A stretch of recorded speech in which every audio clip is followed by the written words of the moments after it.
Mon métier, ma passion. Pierre Herbulot. Et oui, c'est l'heure. On découvre un nouveau métier comme chaque samedi avec vous, Pierre. Bonsoir. Bonsoir Vincent, bonsoir à tous. Ce soir, on va à la rencontre d'un professionnel de santé, parfois méconnu, l'ergothérapeute. Vous êtes donc rendu au cabinet de Pauline Descamps. Elle est installée en libéral à Montreuil.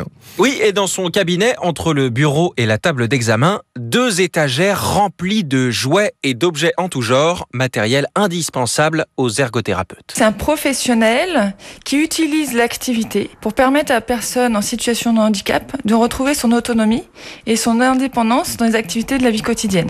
Donc ça peut être la toilette, le repas, l'habillage, mais c'est aussi les loisirs. Si je veux qu'une personne retrouve par exemple l'ouverture de la main suite à un AVC, en fait je vais mettre en place une activité. Par exemple, c'est de faire de la mosaïque, parce qu'il va falloir qu'elle ouvre la main pour saisir la pince, qu'elle puisse apprendre à refermer la pince, qu'elle puisse après saisir tous les petits bouts de mosaïque de façon assez fine, etc.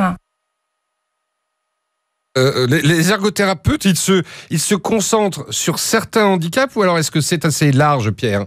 C'est vraiment tout type de handicap, des pathologies invalidantes très lourdes de naissance, aux plus petites choses, même ponctuelles, comme avoir des béquilles quelques mois.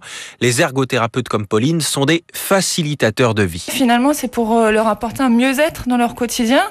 On a, par exemple, j'ai une personne âgée qui a été victime d'un AVC et on a mis 5-6 ans pour qu'elle puisse finalement ouvrir son pot de yaourt. C'est un petit détail, mais quand on la voit en fait expliquer avec son regard étincelant, qu'elle est tellement heureuse de pouvoir enfin ouvrir son pot de yaourt, que c'est un petit détail qui a son importance. Qui change la vie, on l'imagine. Pierre, comment ça marche pour les séances ?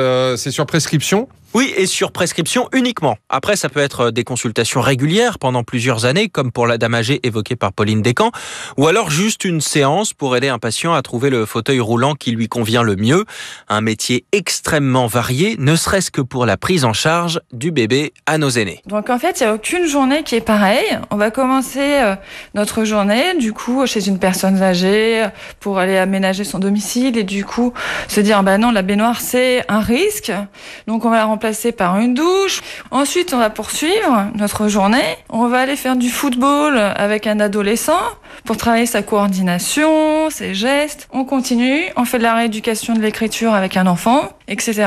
Et en fait, c'est jamais pareil. Et je crois que ça, c'est ce qui est le plus plaisant. Et surtout, finalement, c'est de rencontrer des personnes. Parce qu'on est dans l'humain et ça, il n'y a aucun métier qui remplace ça, quoi. Un métier passion, c'est le nom de la chronique, mais c'est vraiment le cas pour Pauline qui s'implique à fond. Elle a même rejoint le SINFEL, le syndicat des ergothérapeutes en libéral. Un moyen de mettre en avant cette spécialité méconnue et de former davantage de professionnels. Aujourd'hui, il y a énormément de demandes de consultation. C'est parfois jusqu'à 3 mois d'attente pour obtenir un rendez-vous. Ah oui, 3 mois, faut être patient, mais on voit bien à quel point ces ergothérapeutes sont indispensables. Merci Pierre. En France, l'U2P fédère l'ensemble des artisans, commerçants et professionnels libéraux. Retrouvez ces entreprises qui sont au cœur de la croissance et de l'emploi sur u2p-france.fr. Belle soirée sur RTL.